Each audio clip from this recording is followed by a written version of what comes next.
Bueno, aquí está grabando ahora. Hola, hola. Aquí tenemos la transcripción. Listo. Entonces, inicialmente, para que arranquemos, hoy lo voy a hacer al revés, lo voy a hacer al contrario. ¿En qué sentido? Aunque esto empiece a-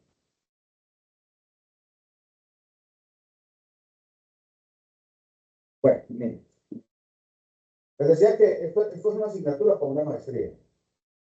Hablar de democracia, hablar de desarrollo social, hablar de desarrollo económico, hablar de Estado, hablar de Estado social de derecho, hablar de estructura institucional, hablar de gobernabilidad, eso es un universo. Y el concepto básico para nosotros poder hablar de democracia, para poder hablar de derechos humanos, para poder hablar de todos esos conceptos del desarrollo de lo humano en un Estado social de derecho, el concepto básico es la constitución política. Si ustedes han visto, yo he mencionado la constitución cada 8 días cuando hablo, pero no me he ido a leerles a ustedes el articulado. Eso no tendría sentido. Tiene sentido para un constitucionalista o para la persona que lo va a titular como abogado. ¿Ya? Aquí lo importante, y es como el eje central de esta asignatura, es que ustedes entiendan. Y yo sé que ya entendieron el primer concepto, que es el concepto de Estado. Estado como estructura social, Estado como estructura de gobierno, Estado como estructura de desarrollo, en la que yo soy y debo ser partícipe. Es el primer concepto. O sea que ya quedo yo contento y se cumple el objetivo con el solo hecho de que usted, como ciudadano, entienda que tiene una responsabilidad con la sociedad en la que usted se mueve, respetando los derechos, participando en los procesos políticos del país. Esta semana no, ahorita venía en Caracol escuchando, hay una nota que se llama Yo soy la voz. Entonces, Yo soy la voz es un señor, ahora una persona cualquiera del país que tiene reconocimiento dice, yo soy la voz de los industriales de este país. Y le vamos a pedir al gobierno, al Ministerio de Hacienda, que por favor no cree más reformas tributarias. Yo soy la voz de los jóvenes de este país. Y le voy a pedir al gobierno que le permita la participación. Entonces, el de hoy decía, yo le voy a pedir al gobierno de que dejemos de un lado la política y empecemos a hablar de desarrollo económico. ¿Cómo vamos a hablar de desarrollo económico sin hablar de política? Cuando la política es la base y el sustento de una democracia. La política en el mejor sentido. Ahí le faltó haber dicho, voy a decirle al gobierno que dejemos hablar demagógicamente. Voy a pedirle al gobierno que dejemos de hacer politiquería y hagamos política en el buen sentido de la palabra. Entonces, esta asignatura tiene muchísimas cosas. Ustedes mismos lo han visto.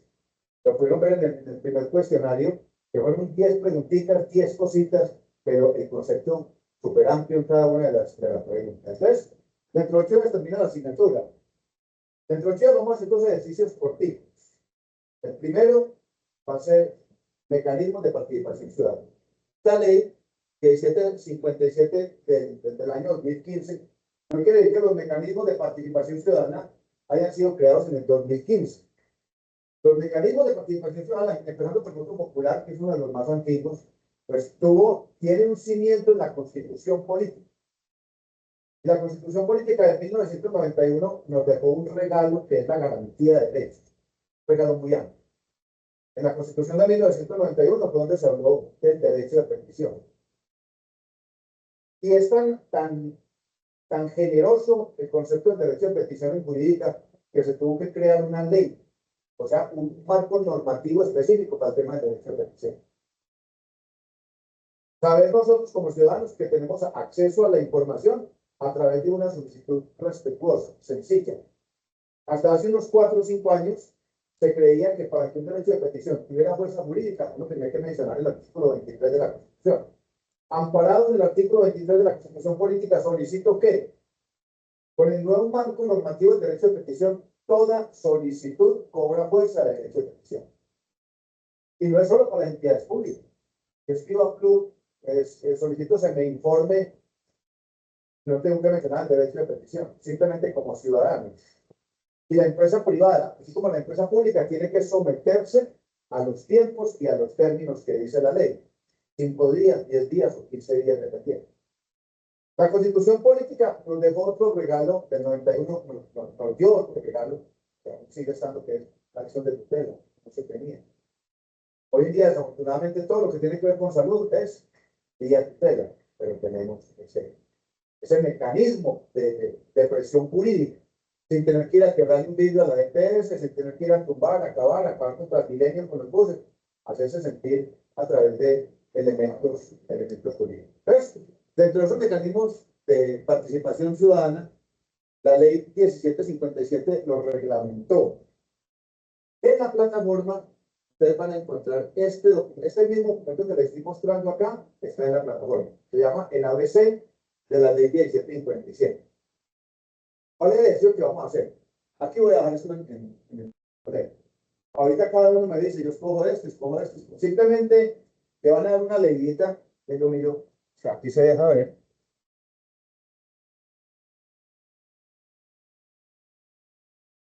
Ya, es una cartillita dinámica de lo que son los mecanismos de participación ciudadana.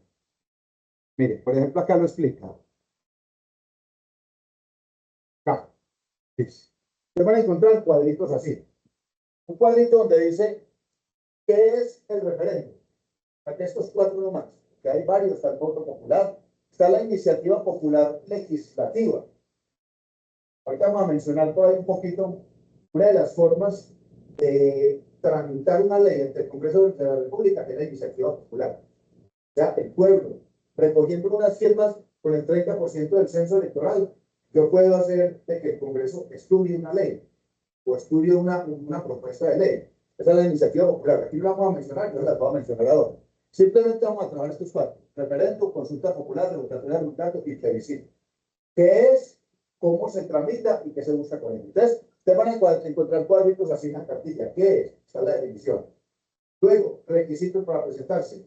¿Ya? Entonces, ¿qué es lo importante? Que usted entienda el concepto y nos lo haga y nos lo cuente a nosotros de una manera tan clara que nosotros lo entendamos. ¿Ya? En 5 minutos, máximo 10 minutos, para que hablemos de los pasos y lo vamos a hacer tipo, vamos a sentar ahí una mesita redonda. Alejo va a decir, no, yo escogí el referendo. El referendo es esto y esto y esto. Y si encuentra algún ejemplo por ahí, por ejemplo, de la revocatoria de mandato, que es una de las cosas a la que le apuestan cada que empieza un gobierno. Por ejemplo, José Manuel Ríos, exalcalde de Armenia. Manuel se fue con 18 iniciativas de revocatoria de mandato en contra de él y la prosperó. Entonces, ustedes van a explicar qué es la revocatoria de mandato, cómo funciona, cuántas revocatorias de mandato desde la Constitución del 91 hasta la fecha se han dado en Colombia, o desde que hay elección popular de gobernadores y alcaldes, cuántas revocatorias de mandato se han dado. ¿Ya? Entonces, un ejemplito que encuentren por ahí y que nos hagan entender. ¿Listo? Bueno, y les decía que hoy empezando esto, y empiezo con la teoría. El cuestionario, como ya son más o menos las 7, vamos a trabajar 40 minutos, una hora. El cuestionario del segundo parcial ya está ahí. Y está con el PowerPoint de la clase de hoy, de la temática de hoy. ¿Listo? Simplemente, si lo quieren resolver ahora o mañana, lo dejé abierto hasta dentro de 8 días que termina el módulo. ¿Listo? Y es muy sencillo también. Haga 2 intentos. Lo mismo que hicimos hace 8 días. Trate con la carreta que yo voy a votar aquí hoy, trate de resolverlo. Si usted ve que le confunden los términos, entonces para el segundo intento, habla del PowerPoint, para que la nota no le va a quedar bajito. Recuerde que son 2 intentos con la calificación mayor. Entonces, esta cartillita, el ABC de la ley 1757, ya está en plataforma. ¿Listo? En los recursos de la tercera unidad. Listo. Entonces vamos a buscar por acá.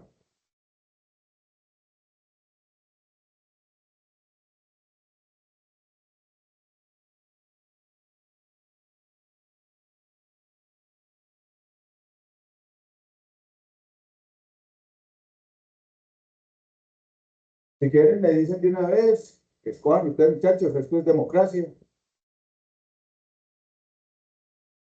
Consulta popular. Listo, también.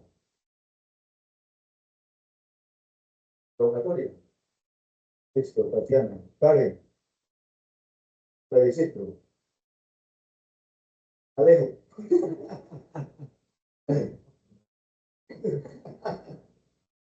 Listo, listo. Queda claro entonces, ya puedo borrarlo. Ya cada uno sabe qué le corresponde. Bueno, entonces vamos a recordar un poco para irnos adentrando en la temática de hoy, que tiene que ver con el concepto de Estado. Todavía estamos en el concepto de Estado. Dijimos que Estado como estructura social es la forma como está organizada una sociedad, como estructura social. Y como estructura de poder, cómo está organizado ese grupo social, política y jurídicamente. O sea, organización social, organización política y jurídica. Esos son los conceptos. Y definimos el concepto de Estado. Eso fue lo que hicimos hace 8 días, definir el concepto de Estado. Primero dijimos que es donde nos tiene que quedar claro, ¿ya? Donde tenemos que romper el paradigma, porque lo que les decía hace 8 días, nosotros como ciudadanos comunes nos hablan del Estado y pensamos en presidencia, gobernación, ya instituciones gubernamentales. Lógicamente, esas instituciones hacen parte del Estado, porque son las que soportan técnica y jurídicamente el Estado. ¿Ya? Tiene que existir la Procuraduría para hacer el control disciplinario de servidores públicos y particulares. Tiene que existir la Contaduría General de la Nación para soportar todo el desarrollo del gasto público. Tiene que existir la Contraloría, valga la redundancia, para controlar el ejercicio del gasto público. Tiene que existir la Fiscalía para soportar la investigación judicial. Entonces, todo ese andamiaje, toda esa estructura organizacional hace parte del Estado. Pero aquí el concepto es mucho más amplio. Entonces dijimos que Estado es un conglomerado social, o sea, un grupo de personas, pero debe cumplir unas características que las mencionamos hace 8 días. Primero, que ese conglomerado social tenga una organización política. Y la vimos hace 8 días en un cuadrito, en un triangulito. Vimos la estructura política del país. Tenemos un presidente que se elige por voto popular, tenemos unos gobernadores y unos alcaldes que se eligen por voto popular. El presidente se elige por voto popular, pero él nombra gente de su confianza, a los que llama ministros, ministrales, confianza, nombra a los directores de los institutos descentralizados, nombra a los directores de los institutos concentrados. Tenemos un gobernador que se elige por voto popular y él nombra a su grupo de trabajo de colaboradores, que son los secretarios de despacho. Tenemos un alcalde que se elige por voto popular. ¿Y de dónde sale toda esa gallada? ¿De dónde salen los gobernadores, los alcaldes, los congresistas? Salen del pueblo. De un pueblo que se organiza a través de unas estructuras que llamamos partidos y movimientos políticos. Esa es la base. Y entonces, bajo ese andamiaje, decimos que un Estado, para que reciba el reconocimiento de Estado como tal, debe estar políticamente organizado. Y Colombia es un país que tiene reconocimiento a nivel internacional por su estructura política. Ya les mencionaba a ustedes. Y retomo Venezuela. ¿Cómo va yo como presidente a decir, no, es que las elecciones las voy a hacer dentro de un mes o dentro de 2 meses? No, si ustedes van a la Constitución y dentro de la Constitución comparan el Código Electoral dice cuándo son las elecciones en Colombia. ¿Cuántos son las elecciones? Hace 8 días salió el ministro de Hacienda a decir que le iba a recortar a la registraduría el 70% del presupuesto, porque el año entrante no habían elecciones.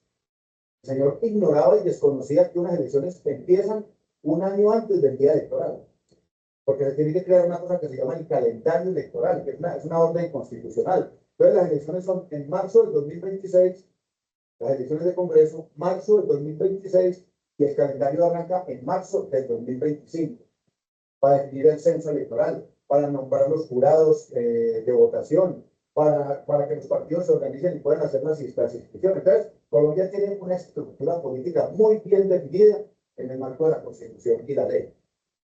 Luego dijimos otro requisito para que sea Estado funcional, no solo el componente político, sino ¿cuál otro? El componente jurídico, políticamente organizado y jurídicamente organizado. En el componente jurídico dijimos, y eso nos tiene que quedar claro, que la mamá de las leyes, ¿cómo se llama? La Constitución política.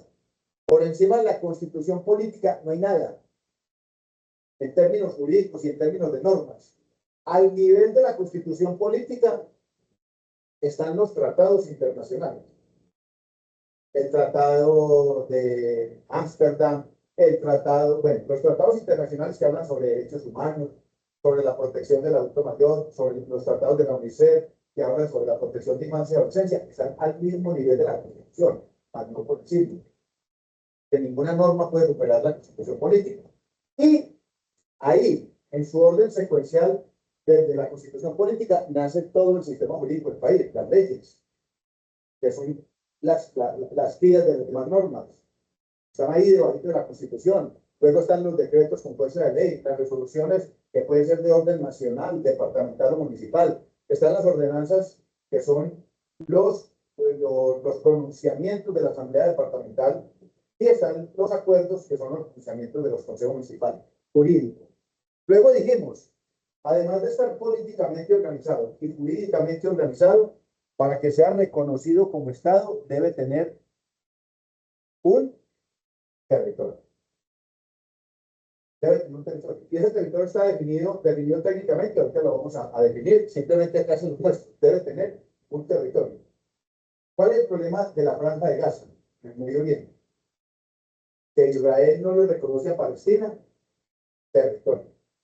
No le reconoce territorio. Dice, eso no es de ustedes, eso es de nosotros, y ustedes lo están invadiendo. Y hay países como el nuestro que reconocen a Palestina, lo reconocen como Estado soberano, como Estado constitucional, pero los países de extrema derecha no lo reconocen, ¿ya? Por los grupos revolucionarios, por Hamas, por Hezbollah, ¿ya? Porque no tienen un territorio donde asentarse. Entonces, tercer componente, el territorio. Y ahorita vamos a explicar cada uno de los conceptos. Ya explicamos el de política y el de jurídica. Y finalmente, otro concepto, son 4 elementos para que se considere un Estado. O sea, acá, un grupo de personas, una población políticamente organizada, jurídicamente organizada, que ocupa un territorio y que cuenta con una soberanía, que luego vamos a explicar qué es la soberanía. Una palabra que realmente hemos escuchado muchas veces, pero que no tenemos seguramente mucha claridad en ella. ¿Qué será ser soberano? Soberano es ser autónomo. Ya lo vamos a explicar en los términos técnicos, jurídicos y constitucionales. Entonces, el hecho de tener una autonomía o una soberanía, puede tener un reconocimiento internacional. A nosotros nos reconoce la ONU, nos reconoce la OEA, nos reconoce la UNICEF, nos reconoce la FAO, nos reconoce la Organización Internacional de Trabajo, entre otras cosas, porque hacemos parte de esos grupos. Empezando por la ONU, hacemos parte de esto. Entonces, cuando yo hago parte de ese grupo es porque estoy recibiendo la aceptación y el reconocimiento. Yo fui miembro del Club Rotario. Para poder ser miembro del Club Rotario, tuve que pasar mi hoja de vida, esperar 3 meses a que estudiaran mi hoja de vida, y a los 3 meses el grupo inversor dijo, sí, Puerta puede hacer parte de este grupo. Por ejemplo, en el año 2019, siendo presidente Juan Manuel Santos, Colombia fue aceptado en la OCDE, un grupo muy pequeño de los países con mayor desarrollo económico a nivel mundial, la OCDE. Y para poder ingresar ahí hay que cumplir una cantidad de requisitos. Entre otras cosas, Colombia se había amenazado permanentemente de salir de esos grupos, no porque quiera salir, sino porque no cumple requisitos, por ejemplo, velar por la vida de los líderes sociales, evitar la violación de los derechos humanos, evitar la muerte de niños, niñas y adolescentes, evitar el trabajo infantil. Para estar en esos grupos, tienen que cumplir con esos requisitos. De manera, los parámetros reciben ayuda internacional. Eso es soberanía, el reconocimiento internacional. Entonces, dentro de estos 4 componentes, ¿cuáles son los elementos? Primero, el conglomerado social. Ok, lo que voy a decir acá es técnico, es jurídico, pero también es cultura general. Es cultura general. Primero, para hablar de Estado, hablamos de un conglomerado social. O sea, hablamos de población. Tiene que existir una población. ¿Dónde está definido el concepto de población en la Constitución Política? En el artículo 96. El artículo 96 dice quiénes podrán hacer parte del Estado colombiano. O sea, quiénes podrán formar, quiénes serán los individuos que se encuentren sometidos a la autoridad del Estado colombiano. Eso le llama la población o el conglomerado social. Grupo de personas que están sometidos a la autoridad del Estado. Ya, que el Estado somos todos, para que todos ejercemos autoridad sobre todos, a través de las normas y a través de las leyes. Constitución Política, artículo 96. Entonces vamos a ver. Y a continuación, ¿quiénes podemos llamarnos colombianos de acuerdo a la Constitución? Les decía, esto es información de la Constitución política, es información jurídica e inclusive es información de cultura general. De cultura general. Escuchen pues. Primero, ¿quiénes hacen parte de la población? Los naturales. No. ¿Quiénes son los naturales? Nosotros los que hemos nacido en el país. Nosotros que nacimos en el país. Hijos de padres colombianos. Hijos de padres colombianos. Oh, escuchen esto. Hijo de papá colombiano y mamá extranjera. Hijo de mamá colombiana y papá extranjero. Nació dentro del país. Y eso sucede todos los días. Todos los días, bueno, recurrentemente a mi registraduría llega la niña colombiana que se conoció con el ecuatoriano vino, tuvieron bebé, bueno, me tocó inclusive un registro con un chino. La mamá del niño colombiano, el papá chino, y le pusieron al niñito Chunduan, ahí no escribió yo eso, y así lo registraron con un nombre chino, apellido chino. Imagínese usted, Chindungwan Chunchu Jaramillo. Eso como que no cuadra. Entonces, papá o mamá colombiano y el niño nació en el territorio nacional. Ese es el requisito sine qua non, que nació acá. ¿Qué documento debe presentar ante la oficina registral? Llámese notaría o registraduría. El certificado de nacido vivo. Que lo entregan en el hospital al momento del nacimiento. Para que no tenga que hacer declaraciones tras juicio, preséntelo antes de los 30 días, porque la ley 98 dice que debe presentar a su bebé antes del mes. Después del mes habrá que tomar una declaración, porque no lo presentó a tiempo. Antes hablaban de multa, hoy en día no se habla de multa. Simplemente la mamá o el papá tendrá que decir, la mamá estaba muy enferma, estuvo en clínica, o el bebé estuvo en incubadora durante 60 días, por eso no, simplemente una declaración. Entonces, certificado de nacido vivo y documento de identidad de los dos, de papá y mamá. ¿Por qué? Porque por el documento de identidad se demuestra cuál de los dos es colombiano, o si los dos son colombianos. Entonces, primer gran grupo, que es el más grueso, el más inmenso, es los naturales, los nacidos dentro del territorio, hijo de papá y mamá colombiano, o papá o mamá colombiano y el otro extranjero. ¿Correcto? Porque el papá automáticamente le está dando la nacionalidad. Primer gran grupo, que es donde estamos la mayoría, donde estamos la gran mayoría, más de un 99%. Viene esta otra, que miren, increíble, y eso no aplica para todos los países. Cada país tiene su propia estructura jurídica para reconocer su población. Este otro grupo poblacional, niño nacido en el extranjero, con papá y mamá colombiano o con papá o mamá colombiano. Entonces, mire, este punto de la Constitución política va a ser y está haciendo que el enfoque poblacional del país cambie.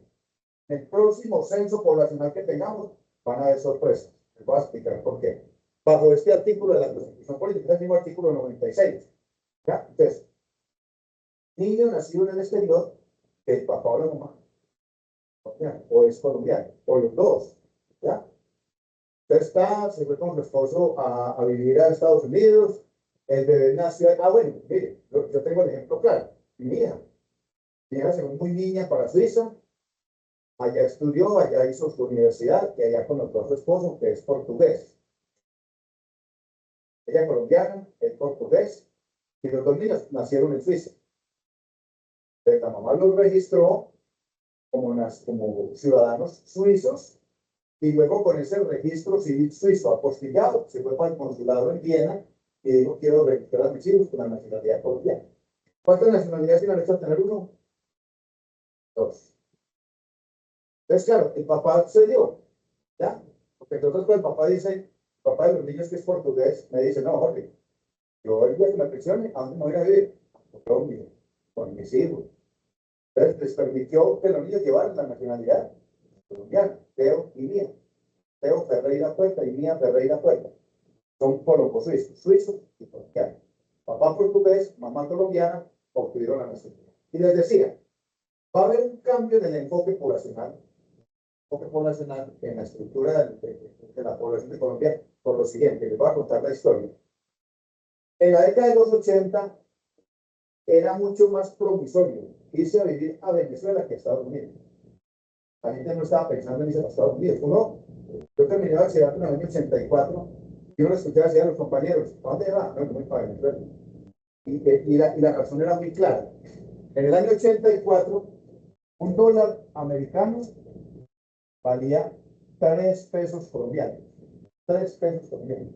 Un bolívar venezolano valía 19 pesos colombianos. ¿Para dónde se quería ir la gente? Entre otras cosas, porque dice para Estados Unidos, en ese entonces sí hablaban del famoso sueño americano. La gente se iba por el hueco, todavía lo hace, ya, pero la gente decía, no, yo no me voy a arriesgar a que me maten o a que me encarcelen allá, cuando en Venezuela 19 pesos, un bolívar, y se tenía el concepto de que el venezolano era perezoso para trabajar, entonces allá se iba a camellar. Rápido, rápido. Llegó a tener Venezuela, ustedes escucharán esta cifra, llegó a tener Venezuela 6 millones de colombianos. Un país con 22 millones de habitantes, de los cuales 6 millones eran colombianos. Pero se fueron en la década de los 80 pelados. Bueno, pelados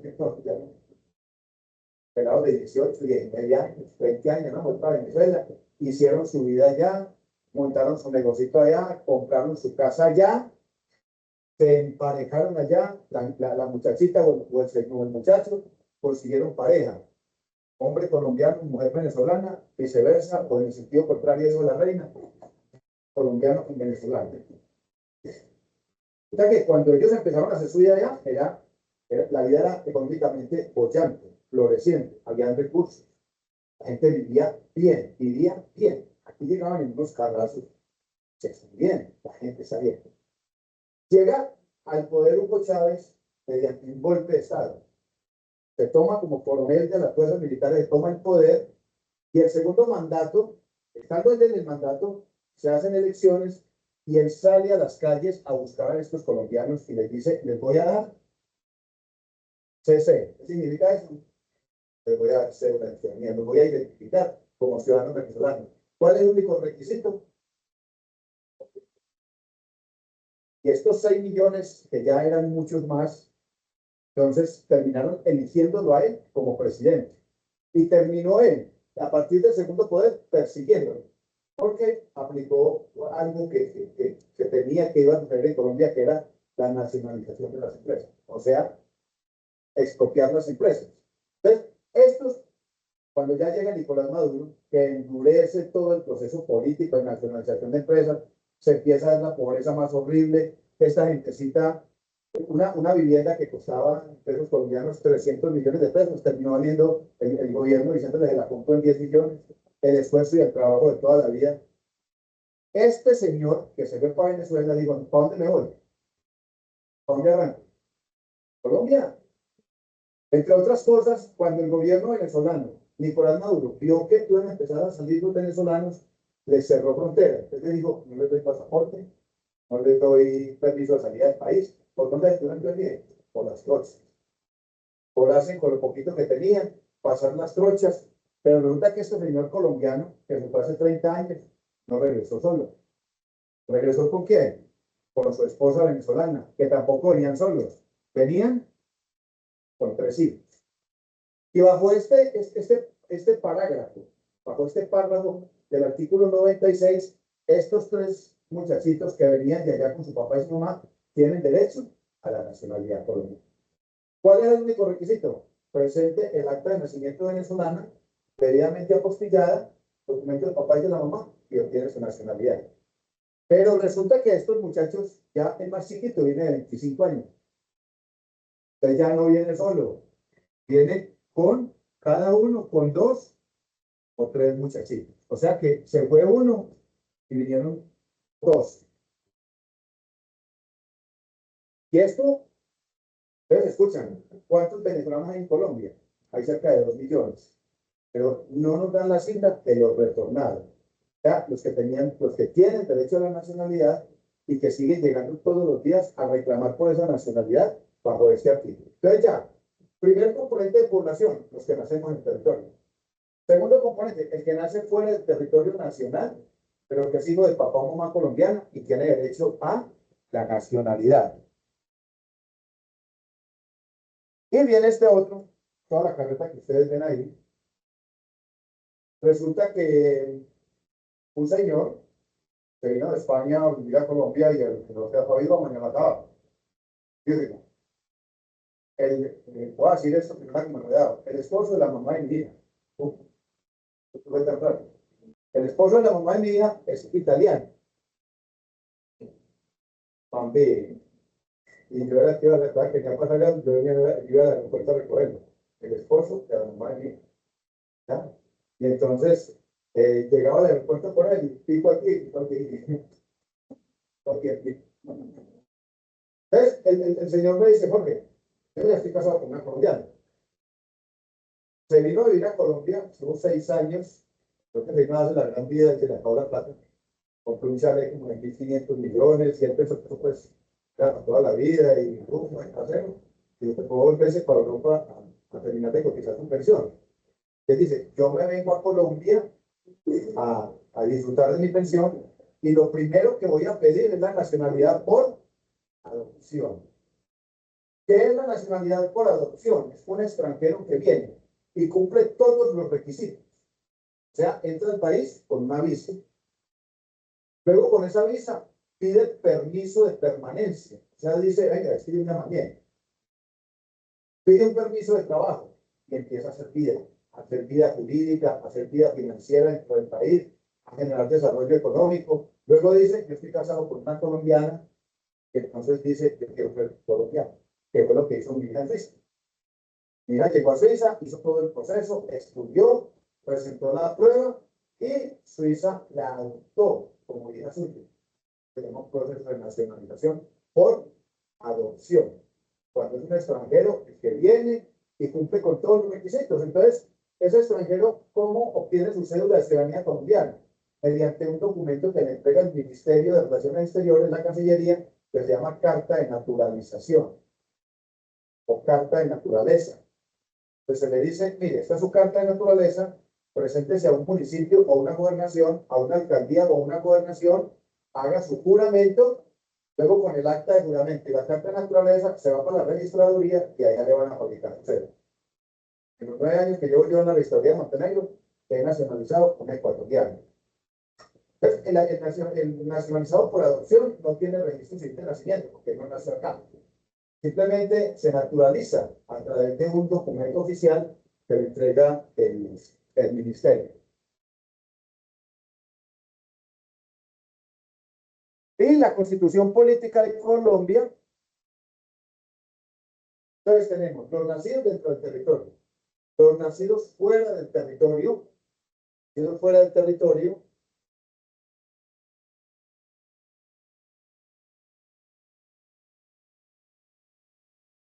que nacieron fuera del territorio, pero que papá o mamá son colombianos, o cualquiera de los dos, los nacionalizados por adopción, que toman adopción, y la Constitución Política del 91 reconoció unas poblaciones especiales, que son colombianos, pero tienen un reconocimiento jurídico especial. Son los grupos étnicos. Colombia, los grupos étnicos, de acuerdo a la Constitución Política del 91, que fue declarada multicultural y pluralista, los grupos étnicos tienen un reconocimiento especial. Hay un municipio aquí muy cerquita, Río Sucio, Caldas, tiene uno de los resguardos indígenas más grandes de Sudamérica, se llama San Lorenzo. Manejan siendo parte integral de la división política de ese municipio, ellos manejan su propio sistema jurídico. Mira que olvida, con un amigo mío, buenavista, se la da ahí porque tiene el pelo largo. Entonces se fue con unos amigos a un encuentro indígena a San Lorenzo. Listo. Entonces, llegaron allá y listo, empezó pues los bailes y toda la cosa, y con el tema cultural, y entonces en el tema cultural le dieron un traguito de chicha, y hacen una chicha deliciosa, pues ya para las 9 de la noche ya aprendí esto. Le digo al amigo mío, como a 3 más, ven, hey, vamos a quedar aquí, vamos para Río Cruz. Salieron y fueron para Río Cruz a tomar allá. Cuando regresamos como a las 3 de la mañana, ya les tenían el castigo preparado. Los pegaron del cepo todo ese resto de mañana y el resto de día, todo el día, amarrados del cepo. Ellos tienen su propio sistema jurídico, tienen su propio sistema sancionatorio. Ellos, por ejemplo, si la fiscalía va a hacer una investigación, tienen que contar con las autoridades gubernamentales de ese distrito. ¿Cuáles son? Esa población específica y que la reglamentó la Constitución Política del 91, comunidades indígenas. Colombia tiene alrededor de 72 comunidades indígenas. Paeses, guambianos, guananos, desanos, cubeos, piratapuyas. Hay 72 comunidades indígenas reconocidas por el ministerio. No sé si últimamente habrán salido más. Están las comunidades afro.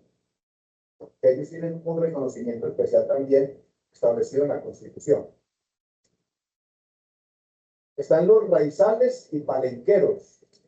Los raizales son una comunidad propia, autóctona, de San Andrés Islas, y los palenqueros de algunas zonas del litoral Caribe.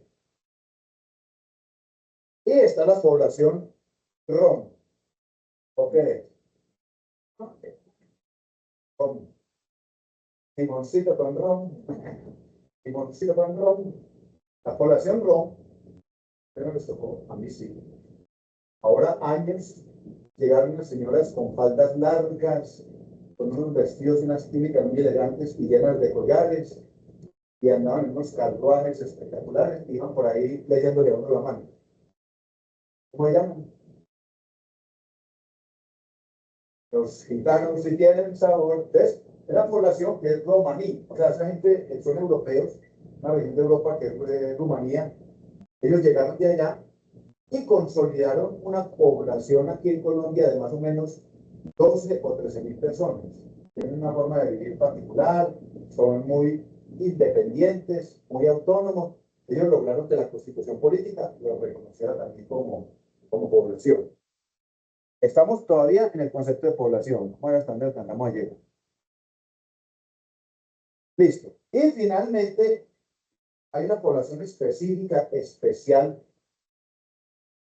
que en términos humanitarios, durante el gobierno del presidente Duque, se expidieron una cantidad de normas. Empezó en el 2015 a generar normas, luego en el 2019 salió una resolución, la 8470, y esa resolución 8470 fue cambiada por la resolución 8617 del 2021. Las resoluciones de la Registraduría Nacional del Estado Civil. Lo que se buscó con todo ese marco normativo, en términos humanitarios, que inclusive hubo la solicitud de la UNICEF, de la ONU, pidiendo al presidente Duque, ojo con esa gente, lo que se buscaba era evitar la familia. Y esa resolución está enfocada única y exclusivamente a hijos de padres venezolanos, que los dos sean venezolanos, que llegaron al país de manera irregular. ¿Cómo así irregular? Que vinieron por la costa, que no tienen un pasaporte, que claramente cargan una cedulita venezolana, como parecen mentiras. Un cartoncito ahí laminado en la esquina. Eso es lo que ellos están. Entonces, resulta que cuando esa gente empezó a llegar aquí a Colombia, el presidente Duque tuvo una pelea muy fuerte con Nicolás Maduro, que cuando Duque se posesionó, creó un grupo de presidentes suramericanos que lo llamó el Grupo de Lima. Se llamó el Grupo de Lima porque el sitio donde reunían era en Lima, Perú, allá donde nació el grupo. Y el propósito que tenía ese grupo era derrocar a Nicolás Maduro. Y no se me olvida que 15 o 20 días después de crear el Grupo de Lima, que lo lideraba Iván Duque, salió Iván Duque en los medios internacionales a decir: a Nicolás Maduro le quedan horas en el poder, porque no dijo era cuánto. Esas horas se volvieron días, esos días se volvieron meses, esos meses se volvieron años, y Nicolás Maduro sigue en el poder. Entonces, cuando Nicolás Maduro se dio cuenta que Iván Duque lo estaba persiguiendo, le dijo: señor Duque, rompo relaciones políticas, consulares y diplomáticas con usted. Se levantó la embajada de Venezuela en Colombia y se llevó todos los consulados. Levantó la embajada de Colombia en Venezuela y se trajo todos los consulados. O sea, frontera cerrada, el puente de Tienditas y el Simón Bolívar en Cúcuta, le atravesaron unos contenedores, lo vemos en las noticias, cerraron cualquier vía de comunicación. Entonces los venezolanos tuvieron que empezar a pasar por troces. sin pasaporte y sin nada. Entonces, esa gallada, voy a decir acá algo que Dios me perdone, señor, acá puede tener hijos. Mire, hay parejas que del 2019 a la fecha han tenido 4 hijos. Y esos niños, el gobierno venezolano no los reconocía, porque no había relaciones consulares, o sea, no había donde registrar un niño de eso. O sea que ese niño, como dijo Facundo Cabral, ni soy de aquí, ni soy de allá, ni soy de aquí, ni soy de allá. O sea, nacieron sin patria, nacieron sin patria, nacieron a patria.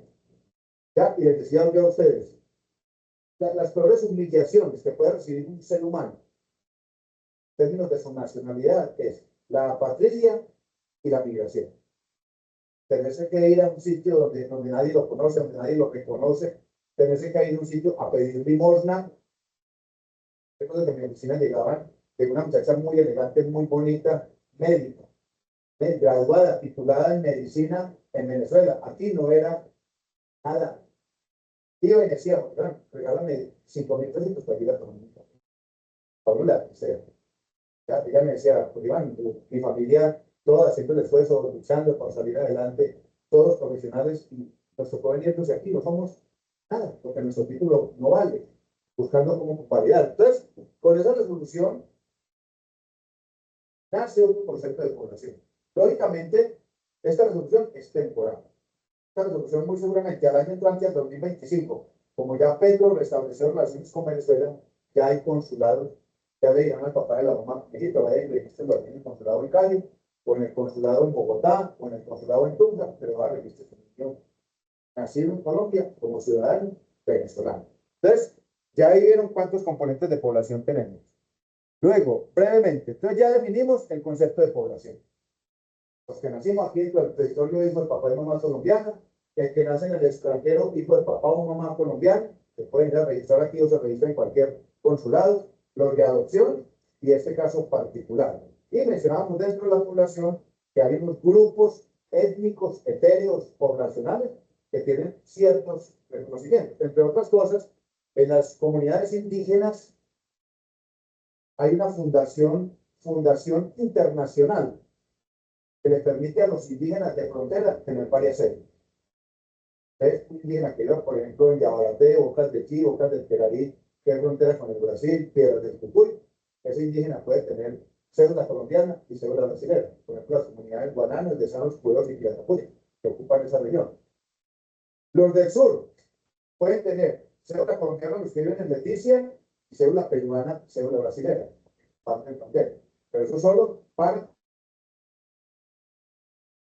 Bueno, ahora, el otro componente del Estado, población, el otro componente es el territorio.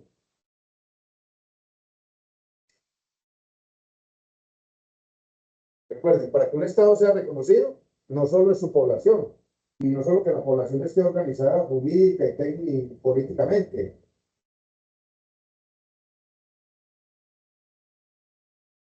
También es necesario que esa población tenga un territorio.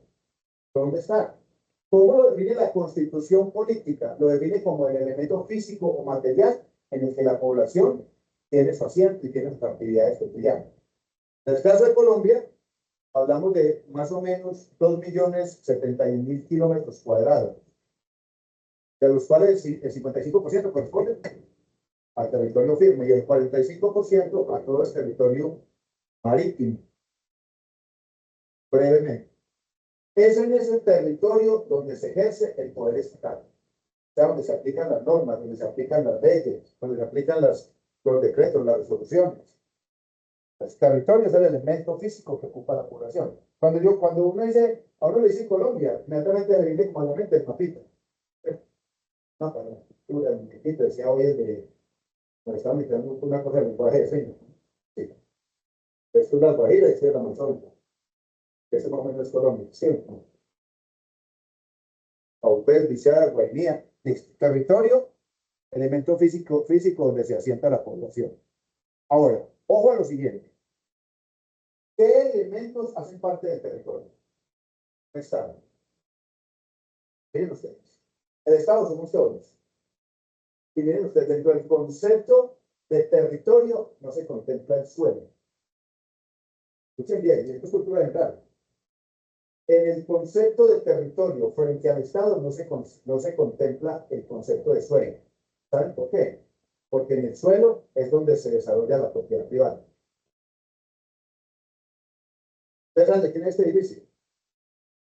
De Movistar. Por eso esa planta que está allá abajo, ¿ya? Lo que era Telearmenia. Si ustedes cruzan de aquí para allá, está todo el sistema telefónico de Armenia. Central de Armenia. Entonces, este pedacito de suelo es de propiedad de una empresa que se llama Movistar. El de enseguida es de propiedad de una estación de servicio. El de enseguida es de Luisito, de Carlitos, de Pepito, el suelo, el suelo. Pero hay un elemento que es propiedad del Estado y que está debajo del suelo, y que se llama ¿cómo? Subsuelo. El subsuelo es la capa que está por debajo del suelo y que se extiende de manera cónica, o sea, de manera en cono hasta el centro de la Tierra. Aquí está el suelo, y a partir de acá está el subsuelo. ¿Y por qué fue tan importante que la Constitución definiera el concepto de subsuelo como propiedad del Estado? Está definido en el artículo 332 y en el artículo 102 de la Constitución. El Estado es propietario del subsuelo. Fue necesario que la Constitución lo definiera, porque resulta que este pedazo que se llama el suelo es un área de producción y del desarrollo de la propiedad privada, del desarrollo de la economía. Pero la riqueza de la tierra, ¿realmente dónde está? En el subsuelo. En el subsuelo está el agua. Por eso el agua es de quién? Es del Estado. ¿Y el Estado quién son? Todos. O sea, si yo preguntase, ¿de quién es el agua es de todos. El agua es de todos. Se definió este concepto porque en el subsuelo están los minerales, en el subsuelo está el petróleo. El año 2011, el presidente Santos aprobó por el Congreso una ley que fue la ley 1530, la ley general de regalías. Las regalías son unos recursos que generan la explotación de los recursos minerales. Una plata que se genera por la explotación de recursos minerales, explotación del oro, explotación del petróleo. Y resulta que esa ley 1530 del 2011 dijo que las regalías tenían que ser para todos los departamentos y municipios de Colombia, porque las regalías únicamente llegaban a 9 departamentos. ¿Bajo qué concepto dijo el presidente que tenía que ser para todo el país? Bajo el concepto de que el subsuelo es de todos. Lo que quiere decir que la riqueza que está debajo de la tierra es de todos y la tenemos que aprovechar todos. El agua, el oro, el coltán, el petróleo, todo. Están en el subsuelo. Miren, algo tan sencillo como esto. Si usted compra un terreno, usted compra una finca, resulta que en esa finca encuentran petróleo, a usted le van a decir, tenga todo lo suyo y váyase. Lo que está de ahí debajo, para abajo en el polvo, eso no es suyo, es del Estado. Usted, por ejemplo, se encuentra, en mi época era muy común hablar de huacas. ¿Ustedes saben huacas? Técnicamente son entierros de indios, entierros de indígenas. Se encuentra oro, se encuentra orfebrería, se encuentra artesanía, se encuentra una cantidad de artículos. Si usted se encuentra una huaca, sáquela y échese a perder. Si se dan cuenta, se la van a quitar, porque eso es del Estado. Entonces, primer componente del territorio en propiedad del Estado, el subsuelo, que es donde están los minerales. Vamos brevemente para que nos rinde, podamos avanzar en 15 minuticos que nos quedan. Primer componente del territorio, el subsuelo. Primer componente del territorio como Estado. O sea, todos somos dueños del subsuelo. O sea que cuando usted compra un pedazo de tierra, lo que compra es el pedacito donde puede construir o donde puede producir. Ahí está abajo. No haga bulle que no compró nada. Siguiente componente, el espacio aéreo. ¿Qué es el espacio aéreo? Es una columna de aire que se levanta en la misma forma del mapa y hasta la estratosfera, ya hasta fuera del espacio. El mismo mapita de Colombia con sus ríos, con sus mares, hacia arriba, eso le pertenece a Colombia. Por eso, cuando una avionetica venezolana viene y hace esto, Inmediatamente el canciller de la República le pide explicación al canciller venezolano. Oye, Bárbara, ¿usted qué nos ha graduado o no? ¿Y por qué pide explicaciones? Porque aquí hubo una violación de qué? Del espacio aéreo. Porque la avionetica hizo esto. Ahí está la investigación, la avioneta que aterrizó hace 8 días en Cuba. Una avioneta venezolana que dicen que aterrizó por una emergencia y resulta que luego dicen que no hubo una emergencia y después la avioneta venía haciendo espionaje. Entonces, el espacio aéreo le corresponde a cada país. Por eso, un avión, para ir de un país a otro, necesita unos permisos especiales. Necesita unos permisos especiales. Un avión que vaya aquí para España, pasa por encima de Panamá, necesita permiso de Panamá. Pasa por encima de Nicaragua, necesita permiso de Nicaragua, porque está cruzando un espacio aéreo que es propiedad del Estado. Otro elemento del territorio.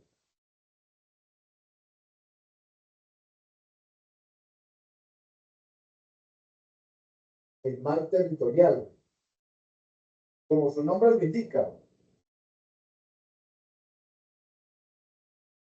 el mar territorial, como su nombre lo determina, es el que linda, el que pega con la tierra.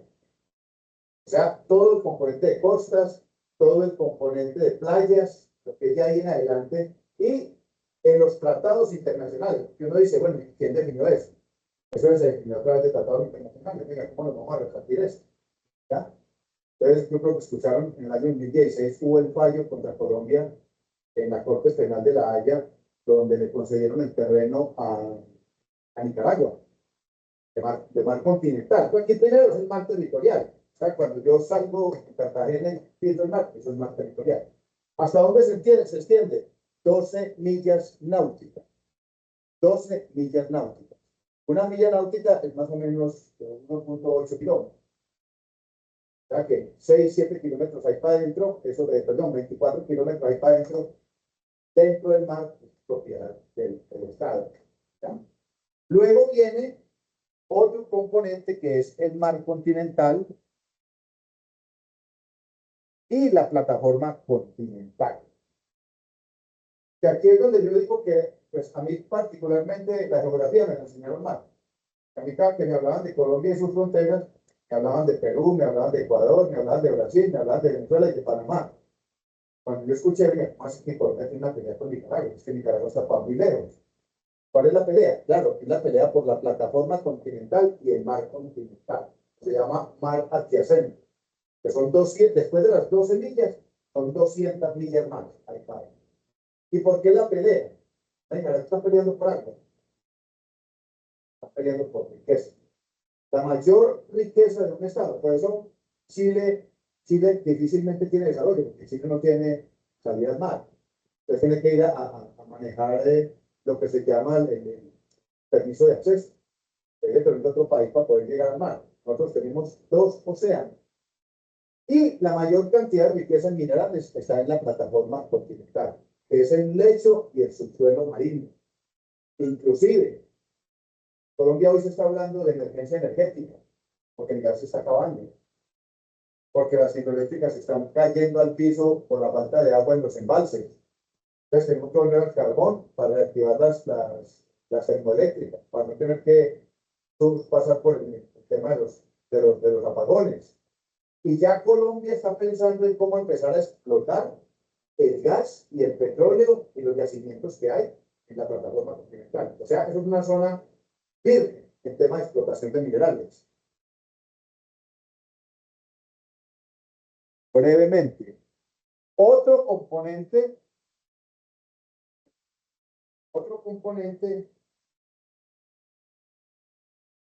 del territorio se llama el espectro electromagnético. ¿Qué será eso, muchachos?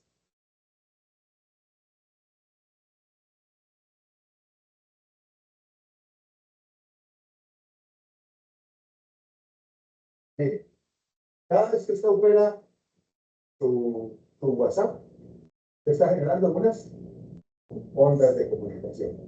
¿Ya? Entonces, cuando usted adquiere los servicios de un operador, ese operador está conectado a una antena Y ese operador, para poder utilizar ese espacio por el que usted y yo nos comunicamos, ese operador paga un infierno de plata. Muchísimo dinero. Muchísimo dinero. Por ejemplo, técnicamente tener una emisora es barato. Una emisora es un emisor, un aparato emisor que tenga un aparato receptor. Por ejemplo, un micrófono inalámbrico, una emisora. Está conectado físicamente y desde luego yo estoy hablando que hay un aparato receptor. Eso es una emisora. ¿Qué es lo costoso de la operación de una emisora? El uso del espacio electromagnético. Entonces, por ejemplo, Caracol, Televisión, RCN Televisión, Olímpica Estéreo, Bésame, Amores, ellos tienen que pagar unas licencias que son muy, muy costosas. Por eso el tema de la pauta en televisión o la pauta en radio es costoso, ¿ya? Por el uso del espacio electromagnético. Entonces, cuando nosotros hablamos Olímpica Estéreo, 98.1, ¿sí? 98.1, ¿qué? Es una dirección, es un bus, es un camino por donde va esa señal y de ahí no se puede salir, porque estaría violando el espectro electromagnético. ¿Y de quién es el propietario? El Estado. ¿Ya? Entonces, por eso, ustedes, no sé si escucharon, el año pasado estaba en el Ministerio de las TIC, estaba negociando el uso de la tecnología 5G en Colombia. Que la ganó, creo que fue claro.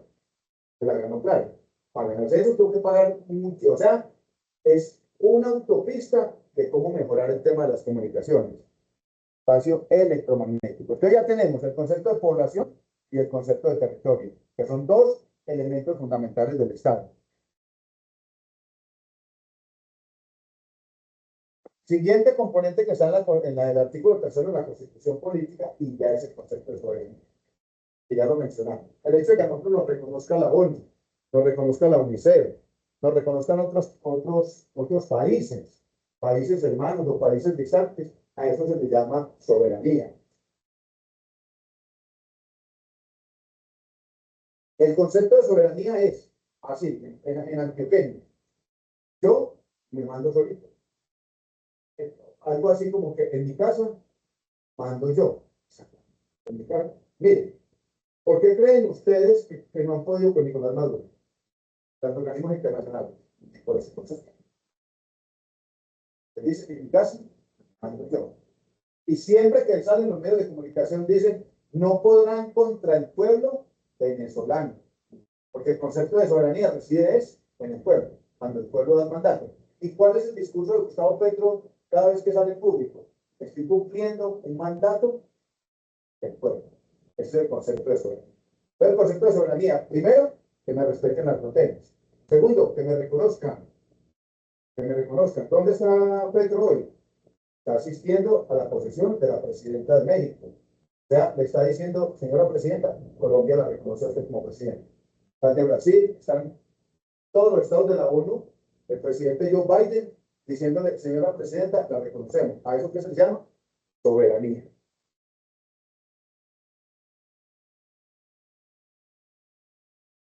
Brevemente, hay cuatro conceptos que nos generan confusión y que la misma constitución política los define. Está el concepto de nación con mayúscula y con minúscula, el concepto de país, el concepto de patria y el concepto de república. A uno le hablan de eso y uno dice, es que todo lo mismo. Y en términos generales es lo mismo, pero en términos jurídicos y conceptuales no. Colombia es un país, Colombia es mi patria, Colombia es una nación, Colombia es una república. Y para mí, entonces todo sería lo mismo. Pero ¿qué significado tiene cada una de ellas?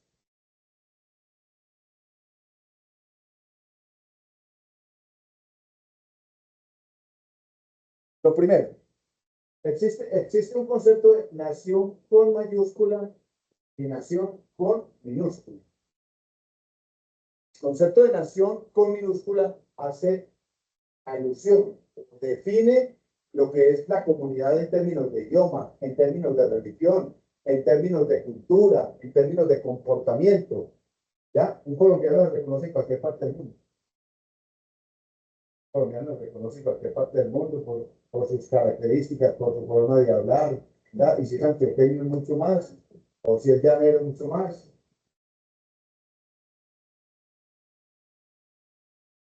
Entonces, con minúscula hace referencia a la comunidad, o sea, a algunos elementos que nos identifican como el idioma, ¿ya? Entonces, por eso usted le pregunta, ¿cuál es su nacionalidad? ¿Ya? ¿Cuál es su nacionalidad? Ah, mi nacionalidad, soy colombiano. Esa nacionalidad, o ese término de nación, con minúscula. El término de nación con mayúscula es el de una persona jurídica, o sea, una entidad sujeta de derechos. Colombia es una entidad sujeta de derechos y de obligaciones. ¿Que nos representa a quién? ¿Quién nos representa como entidad jurídica? Presidente. ¿Ya?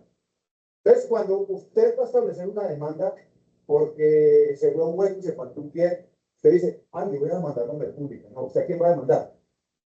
A la nación. ¿Ya? Representada en un personaje. ¿Ya?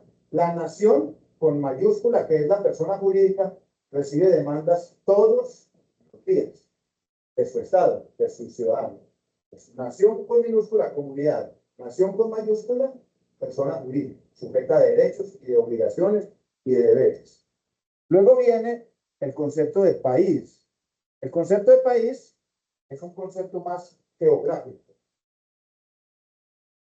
Es un concepto más geográfico. Entonces, usted, por ejemplo, va y busca en Google cuántos estados hay en Sudamérica. Normalmente, ¿qué escribe uno?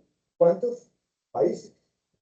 ¿Cuántos países tiene el mundo? Entonces, el término país hace referencia al territorio. Es decir, es un concepto netamente geográfico, concepto de país. Ahora viene el más bonito, el que lo hace erizar a uno. Siento dolor de patria, dolor de amigos, dolor de amor. ¿Con qué asocia uno el concepto de patria? Con la familia, con los amigos, con las cosas que a uno le gustan, con la gastronomía, ¿ya? Otra de mis hijas se fue para Estados Unidos a hacer un ópera, un intercambio. Entonces ella dijo, papá, yo voy a escoger un sitio donde no hable nada español. Ya es licenciada en lenguas modernas. Se fue parcial. Eso queda en frontera con Canadá, de Quebec también, antes de Quebec. Claro, sí, ya lindando con Canadá. Y entonces ella me decía, papá, a veces me da una tristeza, que yo no escucho hablar español en ningún lado. Nadie habla español. Nadie habla español. Y ella, al igual que yo, que una mochilita de esas guayú, ¿ya? Entonces un día dijo, no, los domingos me iba a misa. Y entonces iba ella para misa y ella sentía que alguien la seguía. Que alguien la seguía. Entonces ella miraba y decía, una muchacha de plasma, que la plantecha no se aguantó y le dijo, iba a Colombia, ¿cierto? Y entonces me dijo el profesor, sí, yo soy colombiana, ¿tú quién eres? Y la chica dijo, no, yo soy mexicana, estoy buscando a alguien con quien hablar español, me metieron para misa de hoy, y tenían un grupito de la mexicana, mi hija colombiana, otra niña de Bucaramanga, otra de Perú, que era un grupo como de 10 personas. ¿Qué buscaban ellos? Patria. Buscaban patria. Entonces, no, yo sé hacer empanada. No, tú haces la empanada. No, yo sé hacer primero. ¿Ya? A recordar la tierra. Ese es el concepto de patria. El concepto de patria es el concepto de clan, el concepto de familia. ¿Ya? Por eso, cuando uno está fuera de la decisión a nivel nacional, uno como que no quiere salir del corazón de la alegría. Ese es el concepto de patria. Miren las diferencias entre todos. Y que inicialmente uno diría, es lo mismo. Y finalmente, el concepto de república es la forma de gobernar o la forma de gobierno. Somos un Estado social de derecho, somos una república. ¿Ya? Porque ese fue el estilo jurídico que escogimos para gobernar. O sea, no somos ni una monarquía, ni una autarquía, somos una democracia y somos una república. No dice República de Colombia. O sea, la forma de gobierno. Bueno, brevemente, que ya nos vamos acercando al final, quedan algunas plantillitas. Los principios del Estado. Entonces ya vimos todos los elementos. Pregunto, niños, ¿ustedes sabían todo esto, lo que toda esta carta que estamos echando acá? No. Y lo que les decía, más que aprender los conceptos de memoria, el primer concepto que nos tiene que quedar claro es que nosotros hacemos parte de un Estado. Que tenemos unos derechos, la Constitución los dice, pero también tenemos unas obligaciones y unos deberes sociales, deberes económicos, deberes políticos. de participar en la toma de decisiones del Estado. Entonces ya vimos esos elementos y esos conceptos. Ahorita vamos a ver los principios del Estado, los principios que rigen el Estado colombiano. Primero, somos un Estado unitario.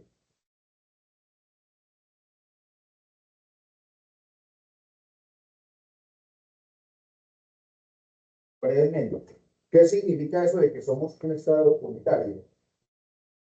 En términos político-administrativos, ¿qué es lo contrario de Estado unitario? Estado federal o federal. ¿Ya? Tenemos el caso de México, tenemos el caso de Argentina, tenemos tenemos el caso de Estados Unidos. Son estados federales. Mientras en Colombia tenemos una única constitución, y eso es lo que nos hace llamar Estado unitario.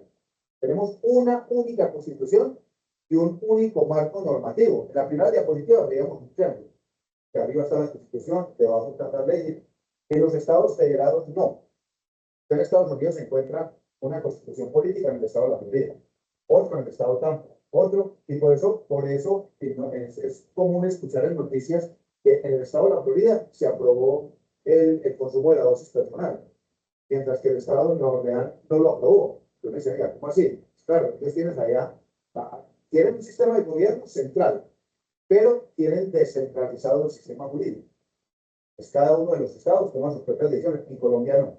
En Colombia, una única constitución, y cuando se aprueba una ley, se aprueba para todo el territorio nacional. Eso hace que nos llamemos un estado unitario. Nos cuidan la misma constitución y las mismas leyes. Entonces, primer principio del Estado, somos un Estado unitario. Segundo principio de un Estado democrático. Tenemos un sistema de control que se llama la separación de poderes. Un sistema de control que se llama la separación de poderes. ¿Cuántas son las ramas del poder público? Tres. Eso lo tenemos claro. El ejecutivo, el judicial y el legislativo. Entonces son tres ramas del poder, ¿ya? Algo así como la Santísima Trinidad. Tres personas distintas, pero un solo Dios verdadero. O sea, tres instituciones, tres grandes instituciones, que son el legislativo, el ejecutivo, el judicial y un solo Estado. O sea, cada una trabaja para el desarrollo del Estado de manera autónoma e independiente. ¿Ya? Por eso el gobierno Petro ha sido muy criticado, porque él inclusive en algún momento de su gobierno, cuando tenía las peleas con Barbosa, el ex fiscal, Petro llegó a decir que él era el jefe del fiscal, y eso es falso. La fiscalía es parte de la rama judicial, y la rama judicial es autónoma, es independiente, como lo es la ejecutiva, como es la legislativa. Entonces, ni Petro es el papá o el jefe inmediato de los congresistas, ni los congresistas son los jefes inmediatos del presidente, que hacen el control político. Listo. Entonces, ¿cuáles son esas ramas del poder público? Brevemente, está la rama ejecutiva, que está constituida por el gobierno y que tiene varias instancias. Tiene la instancia nacional, la instancia departamental y la instancia municipal.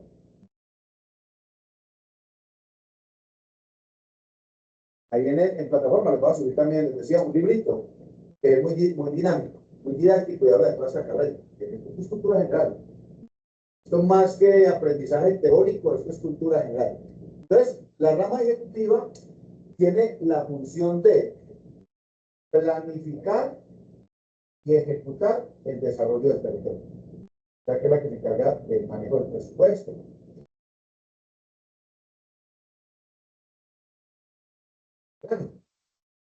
Entonces, yo sé que ustedes han escuchado para noticias el plan de desarrollo del Gustavo Petro, el plan de desarrollo del gobernador del Quindío, el plan de desarrollo del alcalde de Armenia. Ellos tienen como función planificar el desarrollo del territorio, planificarlo y la ejecución de los recursos, del billete. Esa es la rama ejecutiva y su función principal.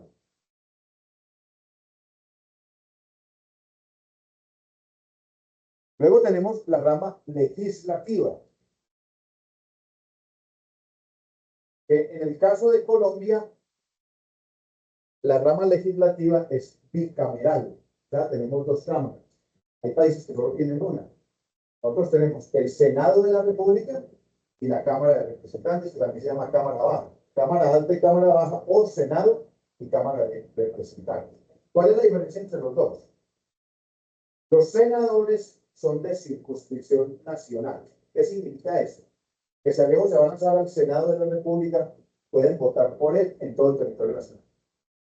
Pueden votar en el Quindío, pueden votar en Caldas, en Risaralda, pueden votar. Por eso el Quindío es muy criticado, porque aquí llegan candidatos al Senado de otras regiones, se llevan los votos y nunca vuelven. ¿Ya? Hay una recojo, en ese gusto, sí, ya es el placer. Claro, mire, aquí llegó un senador, Germán Barón Cotrino, que hoy en día es candidato a la Procuraduría. Hace 10 años vino y se llevó 30.000 votos. Y dicen los que saben de política que nunca volvió. O sea, se llevó los votos y nunca le interesó el territorio porque no era de acá. No era de acá. Ahora, Galle, el que fue alcalde de Pereira, es senador de la República y se llevó como 12 o 14.000 votos del Quindío. Y ahora está haciendo fuerza para que la doble calzada que va a salir al valle la tiren por la Virginia y que no pase por el Quindío. Entonces, la diferencia entre el senador es de circunscripción nacional. O sea, puede votar por él en cualquier parte del país. El representante de la Cámara no. El representante de la Cámara, si es por el Quindío, pueden votar solamente los quindianos o los que estén inscritos en el censo electoral del departamento del Quindío. En el caso del Quindío no tenemos senador propio y tenemos 3 representantes, que es lo que nos permite la ley. Piedad Correal Valencia, Sandra Patricia Rizquizábal y Edgar Pérez Fortino, más conocido como Perea de Quimbaya. ¿Cuáles son las funciones? ¿Cuáles son las funciones del Congreso de la República? Primero, es el que aprueba las leyes. Segundo, tiene una función de reformar la Constitución. ¿Son ellos o es la Asamblea Nacional Constitucional? Es un Congreso como aparte que se crea, que Petro la viene proponiendo desde adelante. Entonces, ellos reforman la Constitución política. Tienen otras funciones como es la de elegir nombrar ciertos cargos de las altas cortes. Ellos son de terna, ellos encargan de elegir al procurador y finalmente ellos son jueces en cargos públicos. O sea, ellos encargan de sancionar a algunos servidores públicos cuando así lo ameriten. Esto simplemente es un paseíto, pero ya ustedes podrán profundizar más. Brevemente, y miren este ejercicio, así por encima. Tenemos nosotros en Colombia 108 senadores y tenemos 172 representantes a la Cámara. ¿Ustedes saben cuánto gana un senador o cuánto gana un representante a la Cámara? Cerca de 45 millones de pesos. O sea, que multipliquen más o menos eso por eso. Y eso es el sueldo. Hay otra cosa que ellos manejan, que hoy en día está en el ojo del huracán, que se llama la UTL. Eso traduce algo así como unidad técnica legislativa o unidad de trabajo legislativo. Esta unidad de trabajo legislativo es otro billetico no despreciable que el gobierno les entrega a los senadores para que vinculen un grupo de trabajo como asesores al momento de proponer o al momento de aprobar leyes. Y esto está más o menos en 50 millones de pesos mensuales. Y es muy criticado por lo siguiente. Por ejemplo, hay una senadora que en la UTL metió a la esposa. Parece como 20 millones de pesos. Otro senador del foro lo están investigando porque él metió las UTLs y se los llevó a trabajar a un restaurante de él. Y a los otros lo están investigando porque nombraba, el que iba a nombrar en la UTL, le quitaba 3 o 4 millones de pesos del sueldo. Ese es el Estado colombiano. Tristemente. Brevemente, pasemos por acá. Brevemente decíamos que el Congreso de la República es encargado de aprobar las leyes. ¿Dónde pueden hacer una ley? Una ley puede, mire, los mismos integrantes del Congreso, han escuchado la palabra bancada. Las bancadas son los partidos políticos representados en el gobierno. Entonces está la bancada del Partido Liberal, los representados en el Congreso. Los senadores y representantes de la Cámara del Partido Liberal conforman la bancada del Partido Liberal. Entonces, si ustedes escuchan, se cayó la reforma a la salud, pero Centro Democrático como bancada presentó una propuesta diferente para la reforma al sistema de salud en Colombia. Cambio Radical presentó otra propuesta como bancada. Entonces, una ley pueden hacer en los miembros del Congreso, en el mismo gobierno, a través de los ministerios, que normalmente es lo que sucede. El ministro de Salud va y radica, el ministro del Interior va y radica el proyecto de ley, la Corte Constitucional, la Corte Suprema, el Consejo de Estado, el Consejo Superior de la Judicatura, el Consejo Nacional Electoral, la Procuraduría, la Contraloría, la Registraduría, la Defensoría. El 30% de concejales o diputados del país pueden presentar un proyecto de ley. Y la más importante y la que menos se ve y la que menos se practica es la de iniciativa legislativa popular. El 5% del censo electoral se puede promover una ley desde el mismo pueblo. Listo, vamos terminando acá. Finalmente, la Corte Judicial, la rama judicial, que la conforma todo el sistema jurídico del país. Desde la Corte Suprema de Justicia, el Consejo de Estado, la rama judicial puede proponer, a través de las diferentes cortes, proponer iniciativas legislativas. Y su función principal es dirimir los conflictos, solucionar y resolver los conflictos entre los ciudadanos y entre el Estado y los ciudadanos. Esa es la función de la rama judicial. ¿Cuál es la característica? ¿Cuál es la característica de la rama judicial? Que sus pronunciamientos son considerados nacional e internacional como verdad definitiva. O verdad definitiva. Por eso es que muchas personitas han ido a parar a la cárcel. Escucharon esta demanda, pues eso no existe. El fiscal general de la Nación estuvo 17 años en la cárcel por un homicidio que cometieron las FARC. Y las FARC hicieron todo el encuadre para que la investigación estuviera orientada en contra de ese fiscal. Entonces, ustedes, yo no sé, ¿qué podemos decir? Frente al victimario y el victimario dicen, no, hermano, disculpa y sigo, que la embarramos de lado.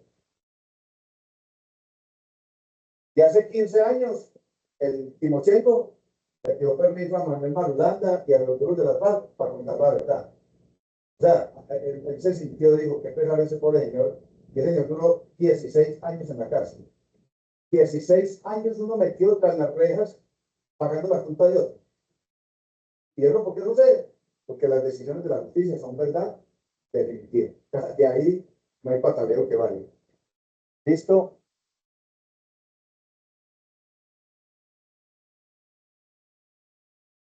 Otro principio que ya lo he mencionado acá, ya para ir cerrando, venga, marquemos la asistencia.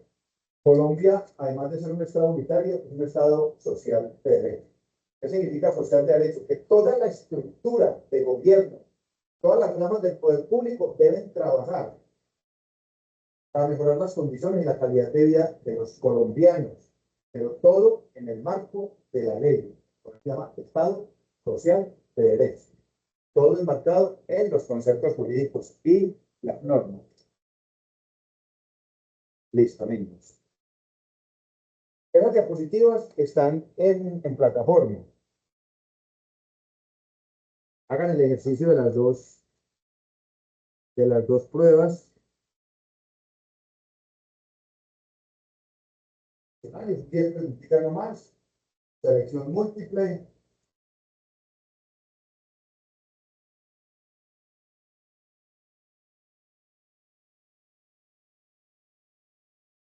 Esto se acabó.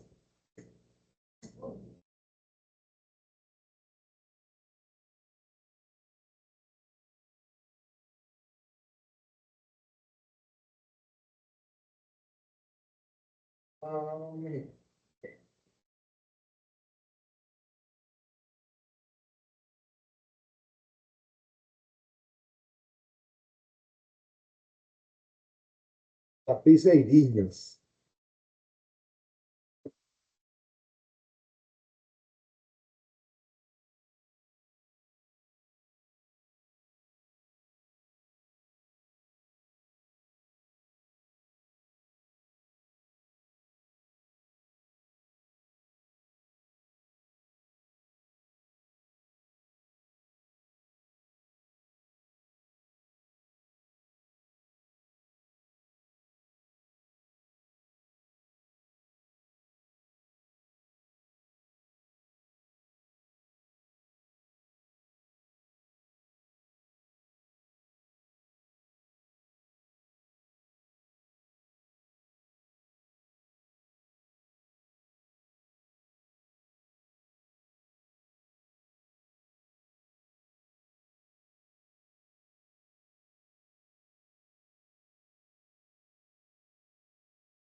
Bueno, niños,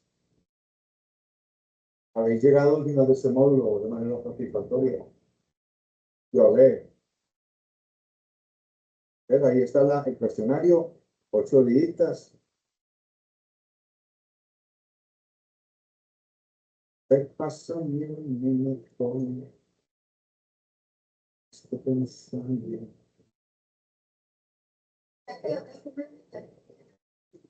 Ya terminamos. Dentro de 8 días hacemos 2 ejercicios cortitos.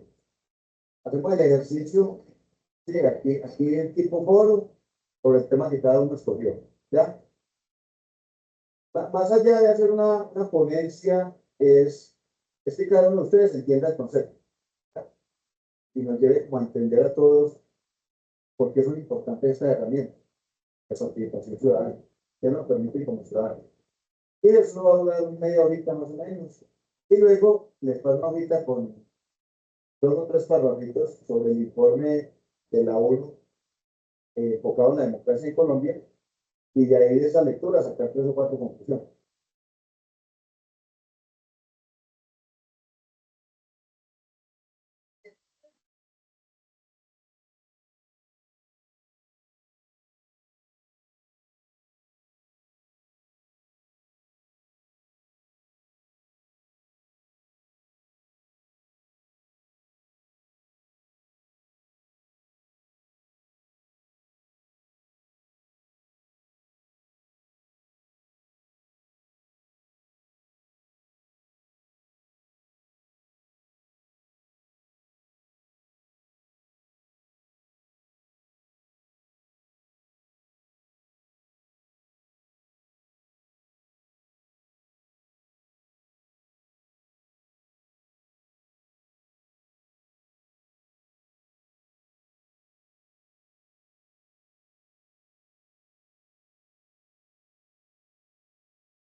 Chao, niños, Dios los bendiga.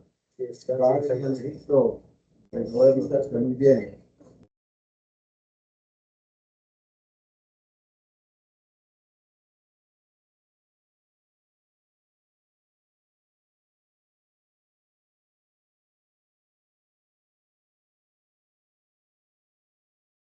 Salga entonces, bien.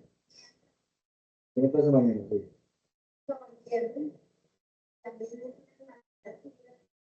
Ahorita por otro sitio. Muy bueno. Sí. No, pero eso es una cosa que es práctica. La matemática es exacta, eso es coger la dinámica.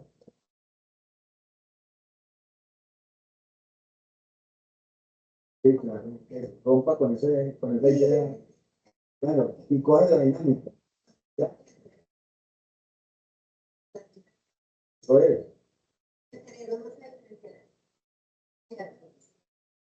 El domingo me dio una conferencia que la pasa por el canal Claro, una psicóloga española. Ella es especialista en neurolingüística, pero es un espectáculo para hablar. Sí, ella decía, el cerebro es un molde sobre el cual yo tengo que trabajar. De hecho, el cerebro es reacio a los cambios, el cerebro es rebelde, él quiere hacer lo que él quiere, sí, y él busca siempre el camino más fácil. ¿Ya? Es un humano que tiene que ver con lo que le pasa. O sea, después. Sí. Claro, que es antes y después dicen Sí, cosas. esta semana, son muy miedosas. Sí. Porque parece que yo empecé a gritar pues, en la madrugada. Que si no me voy a toda la cara, y mi hija que oye, miró, pero con los oídos cerrados, me volteó. Yo sentí cuando ella me volteó, yo salí de eso. Sí, claro. Como le parece, claro, yo me he acercado con los hijos de ella, con ella, una situación de comprar con mis hijos, me estresé, pero cualquier día. Ya el cerebro se estaba preparando para eso.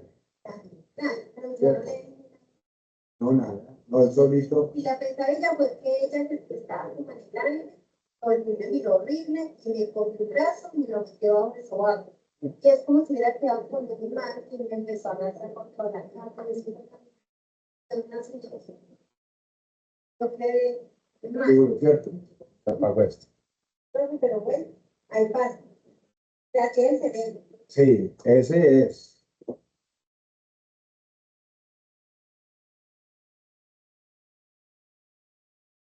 La cosa. Sí, claro, eso tiene que ser